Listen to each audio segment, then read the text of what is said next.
Ampaholics, I've missed you. What have we here? It definitely ain't no giraffe.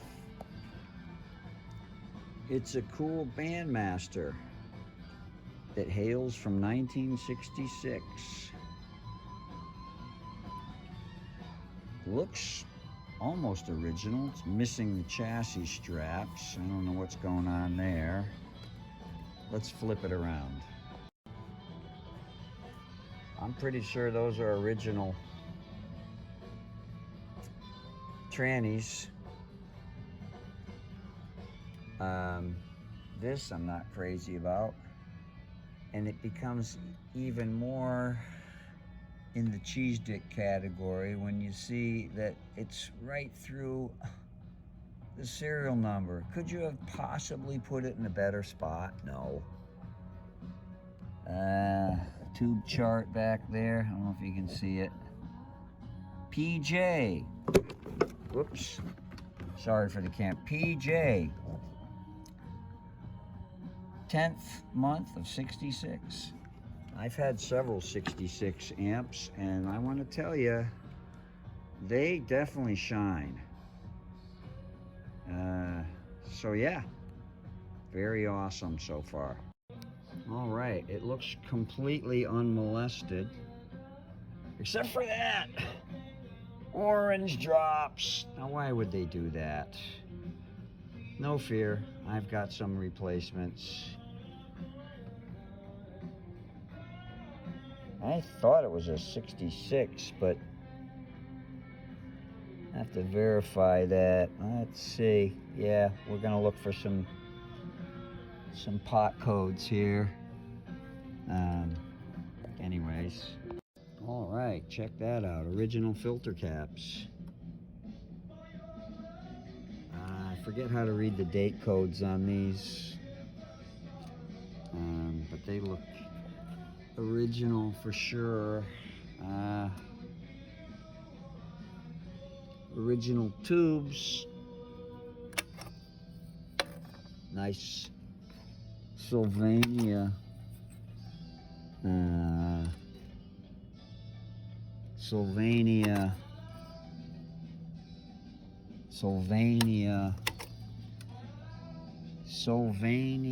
All right, all Sylvania preamp tubes. 606 transformers. Nice. All transformers are original. Well, here's an assemblage of some of the parts that are going in here. You know, I've moved to California, and a lot of my shop is still in storage. So some of the stuff may be by the hairy seat of my pants, but I'm definitely gonna use these really cool mustard caps, vintage, really good stuff. 68K to replace the .1s orange drops that are in there. I guarantee that's going to be an improvement. And then I got some 20, you probably can't see it very well, but yeah, I got some 25 at 50s. Man, it's having a hard time with this light. Here's a Mojo tone. Or sorry, tube amp doctor. Some of them are Mojo tones. That's a 25 at 25. These other ones here, what are these?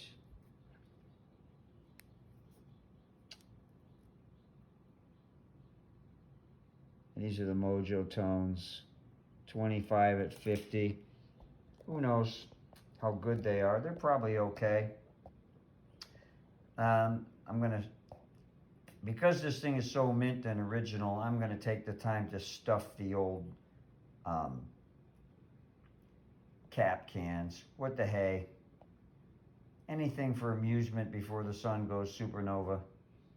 Alrighty then. So this Bandmaster came with two Sylvania 6L6s. I'm going to test them using this orange valve tester. And then I'm going to dig my my U.S. Navy tester out of the storage, because I'm here in California, the land of fruit and nuts. Fruits and nuts. So I'm going to just try and see what the results are compared to my Navy tester. They brag that there's matching, but I highly doubt it. All right, so it says it's good with a matching value of 10. I've heard mixed reviews about these as far as their matching capabilities. I'm highly skeptical. This tube doesn't feel warm at all. I don't know how it's matching. The only way to really tell, but I'm going to write the value on there and see. All right, so this one is good, but unfortunately its matching value is only 6. 6 and 10. I mean, the only way I match tubes is I put them in my basement with my Guru tube, and I match them against that at a particular milliamp for the basement. I use my 59 basement as my tube maxi matcher. It's almost as expensive as a real maxi matcher. Okay, I have 4 Sylvania preamp tubes, and I'm going to do it in this orange valve tester with my friend Ken Potter. Alrighty, I just got these from Fender genuine parts, and I don't know, is it just me, or are these screws smaller? Maybe I'm just doing a brain fart. Time will tell. Well, it's definitely better than these. All right, well, I've started with the basics on this, removing the two wire cord, and I don't understand why people do the dumb things they do. You know, they put these L brackets in there because they lost the chassis straps. You know, this is bad enough, but yeah, let's put it right on. Oh, well, they missed the serial number, so that's good. They were covering it up, but there's the serial number. Yeah, and just any port in a storm, I guess. So about all I'm going to do to this is replace the AC wire with the grounded. I'm going to get rid of these. I'm getting rid of these orange drops. I got some cool mustard caps. You know, due to this transition to California, some of my stuff is packed. I can't find it. I did have some .1 blues, but the next best thing is those orange drops. And look at the way they put them on there. Just tack them on. My pet peeve, once again. Just tack them right on there. That solder will hold them. Yeah, that won't come off. Right, okay. These, I'm going to check these with ESR meter, and if they're within spec, I'm just going to go ahead and leave them. This is interesting. I think this is a transition here, because that looks original to me. Mid-60s, by the late 60s, they were using all of these, and these were gone. Yeah. Got a little problem right here I detected. So I pulled this fuse out. That looks, I don't know. Look at that. Well, crap. That's black. I can't read that through the... Oh boy, it looks like a 3 amp. So it's a 3 amp, even though this says 2 amp. And the spring or something seems to be gone because this, I saw this in there. So, yeah, it's missing the spring in there. So let's just stick that in there and hope for the best. Hope it didn't do any permanent damage here, but we'll see. Well, once again, with gnashing of hair and tearing of teeth, I've gotten this inserted in there, and I'm going to do the wiring here. I'm going for the nut method, you know, with the little eyelet or whatever you call that, little terminal piece there. Did notice this was changed. I didn't notice that before. And I got some heat shrink here. Not sure what that is. I think these were changed. I don't know. They don't look original to me, but I'll take a closer look. Maybe they are. Again, you know, we have this transition thing going on here, so who knows. Anyways, I'm going to wire these up. All right, the ESR tested really low on this Sprague, so I just cleaned up the solder joints and moving onward. Out with the orange drops, in with the mustard caps, a thing of beauty. I've also measured these, and they're very close to tolerance, these phase inverter resistors. I know I'm in primitive conditions here, but ampaholics will find a way. At first glance, all is well, but on second glance, this might be a problem, and this might be a problem. Okay, dokie. Well, this is kind of interesting. So, looking at schematics, I bought these 80 microfarads, but when I see this, it's 100. I was looking at schematics. The AA763 doesn't have a couple of 220Ks here, like this, even though it says AB763 on the cabinet of this. And they're only different value. These are a different value here.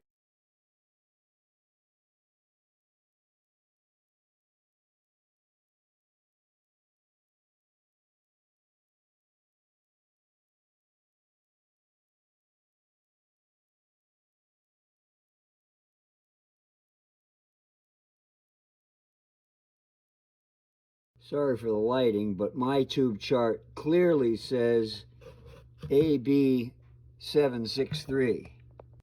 Now, the AB763 has 70s here with 220Ks dropping resistors, whereas the AA763 has no dropping resistors here and 60.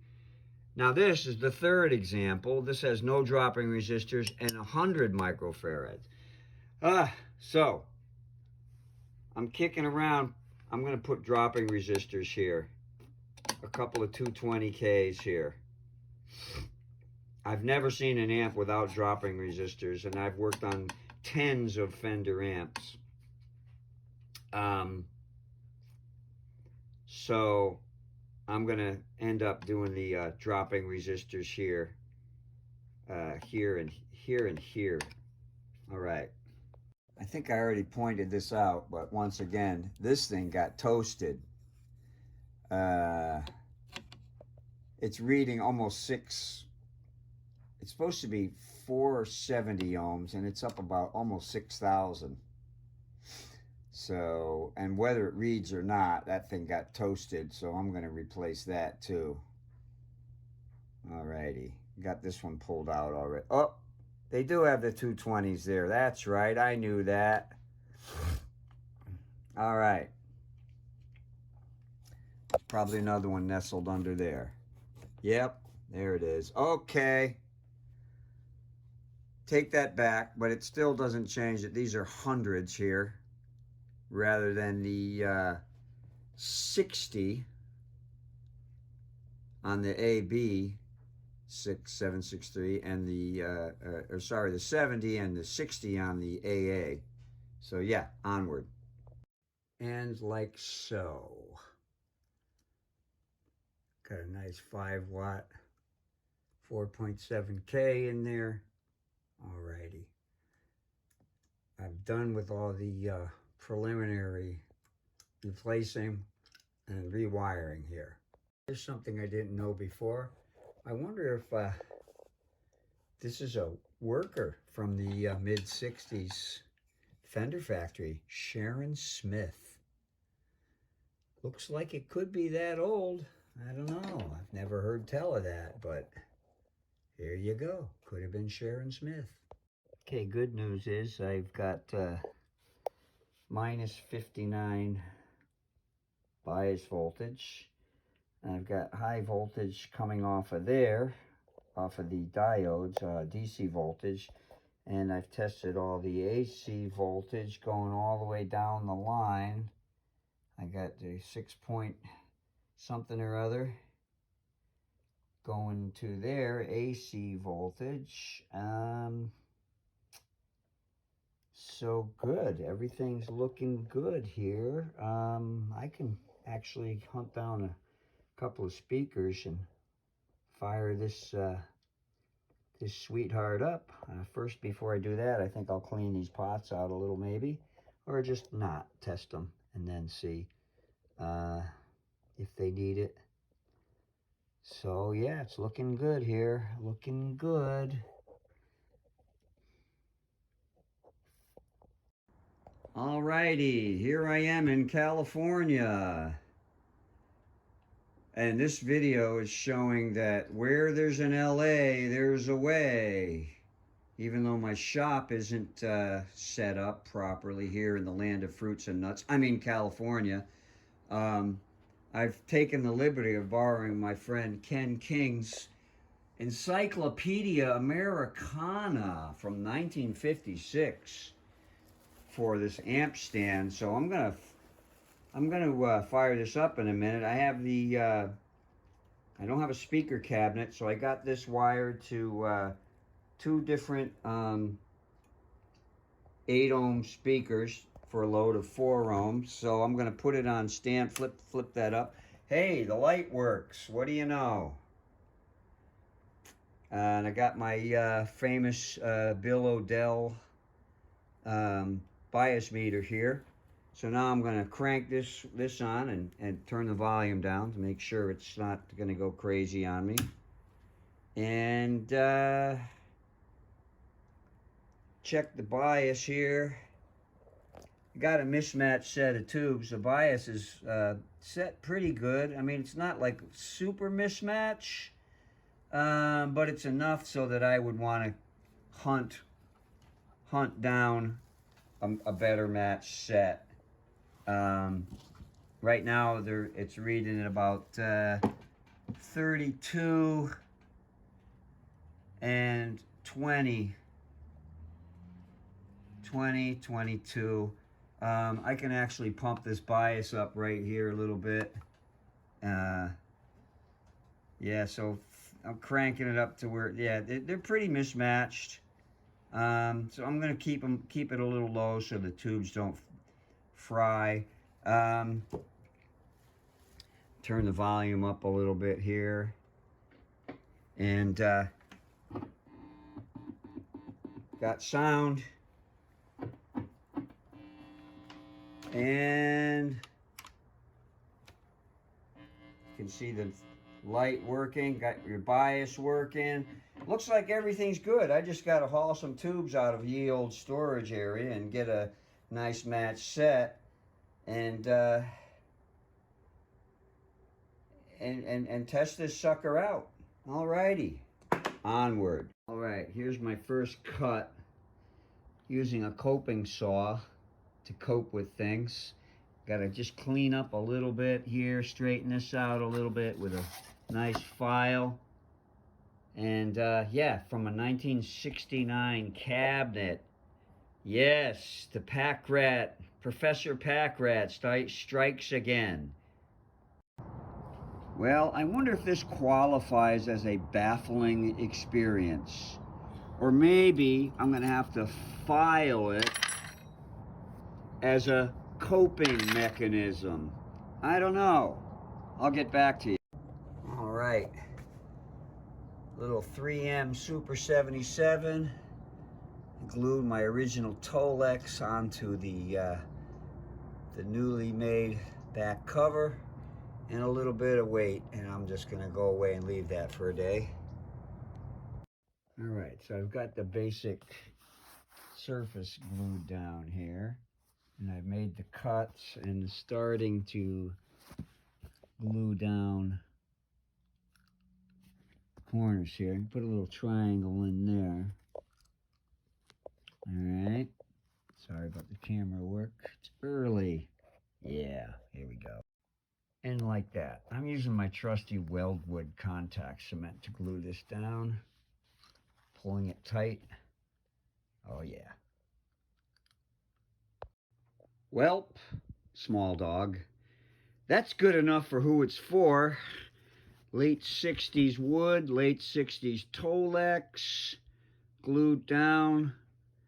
It's not quite as good as a original, but it's better than a Mojo Tone or Stumac Repro. It's got the correct wood, correct Tolex. It's not perfect, but it's perfect and good enough for who it's for. All right, well, that's nestling beautifully there. Looks great. All righty, well, the carburetor cleaner didn't even touch that black paint, so I'm going to leave that to someone else to replace that grill cloth. They want too much for grill cloth these days, and I left all my spare stuff in St. Louis in storage. So either I'm going to get it and change it at some point or not. And that, as they say, is that. Now I got to rig up couple of speakers for the final sound test. Stay tuned. Alrighty, so digging around in my tube stash, I came up with these cool 6L6 GC matched set of Mesa Boogie STR power tubes. Now they're Coke bottles, but they're still totally the regular old 6L6 GC. So I'm going to fire this up and take a look at the matching of it. All right, so I've been letting these burn in for about 20 minutes, and I set the milliamps at, it's like 48 and like 49. It's pretty close match.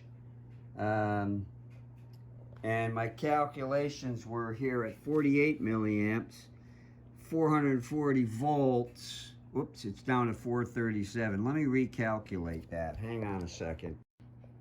As I was saying, 48 milliamps on the tubes, 437 plate voltage is going to give me 20.9 watts, which is like 21 watts, of course. But and these are, the top rating on these tubes is 30 watts. So that's comfortable right there. 20 watts, about 40 watt amp, 42 watts. So I'm going to call that good, and go from there. Now, got to work on the cabinet some. just a few little odds and ends, and then I'm going to put it back together and give it a whirl. All right, so I cleaned up the Tolex and came out pretty nice.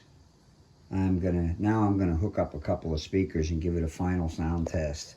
All right, folks, here it is, the long-awaited and often imitated but never duplicated sound tests. So what I've got here is two 8-ohm speakers, hot wired up to this Bandmaster, and unfortunately I only have my converted 175 1949 convert 125 175 conversion, so I'm gonna have to suffer with that for a while here. So let's do a little sound test here.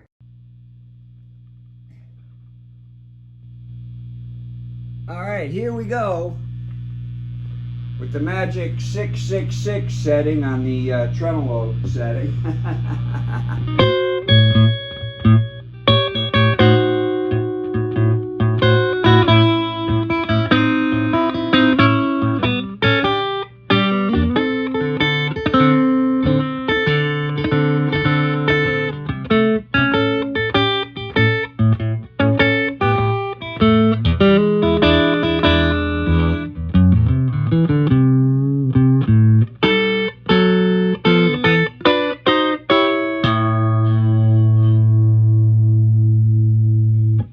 Okay, here's with the tremolo intensity up and the speed on about 4.